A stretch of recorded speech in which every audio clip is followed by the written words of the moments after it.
Bon, ben, la sécheresse est toujours là. Les veaux mangent de plus en plus et ils appellent de plus en plus tôt, au sens où dès qu'ils entendent le bruit de la voiture ou le moteur de la voiture ou le bruit de la... même simplement d'une porte de la maison, c'est incroyable. Voilà ce que j'entends moi, après. Je dois être un peu attendu.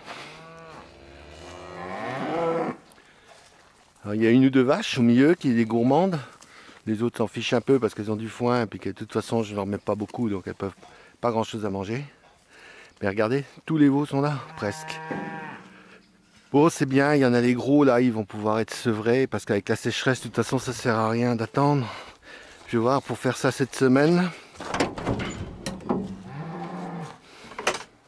Après,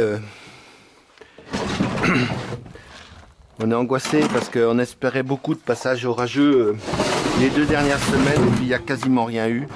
C'est très désespérant. Alors comme ici, avec la fuite d'eau, c'est tout vert, on pourrait croire que ça pousse, mais l'herbe pour les vaches, elle est là, hein. Vous voyez devant vous, et c'est assez impressionnant quand même, hein.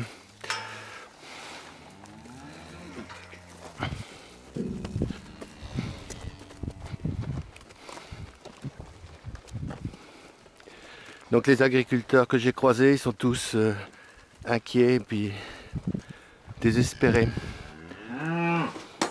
Pour l'instant, bon, on donne à manger les réserves d'hiver, hein. C'est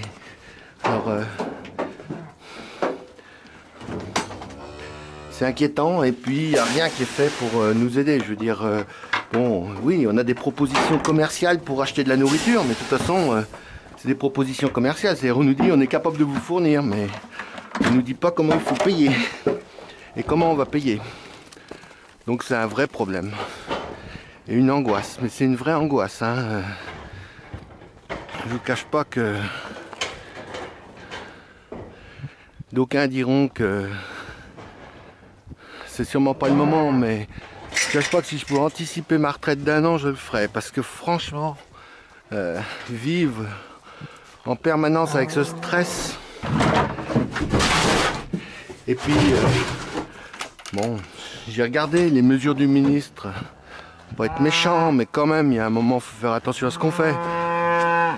Ça fait 15 ans ou 20 ans qu'on nous verse nos primes au 15 octobre. De toute façon, si on ne le fait pas, on ne peut pas payer les charges.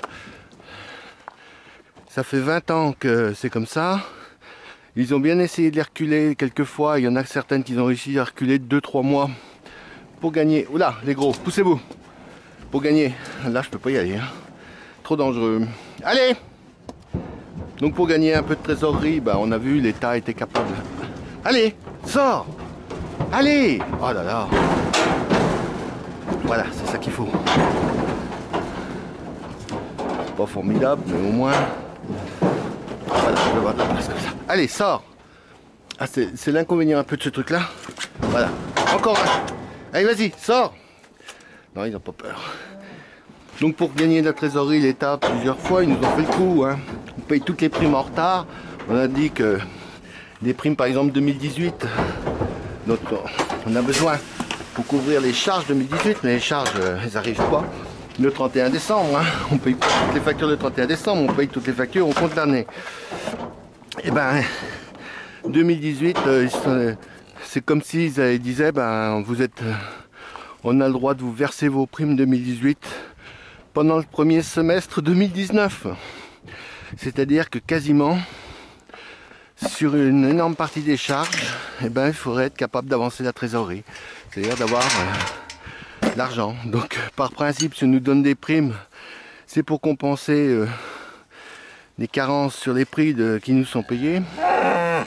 Et finalement, dans le système, on a l'impression qu'il faudrait au contraire, qu'on s'en affranchisse. C'est quand même complètement fou et que c'est de l'argent de poche. Donc voilà, c'est très décourageant.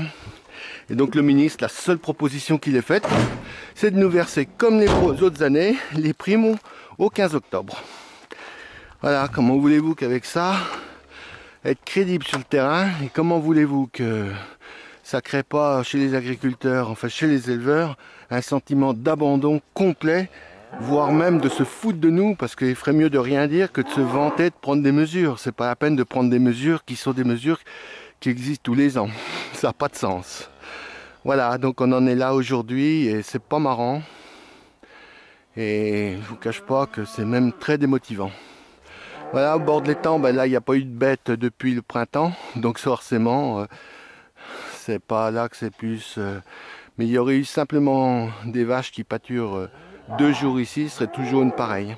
Et c'est comme ça. Bon, et ben écoutez, on va continuer malgré tout.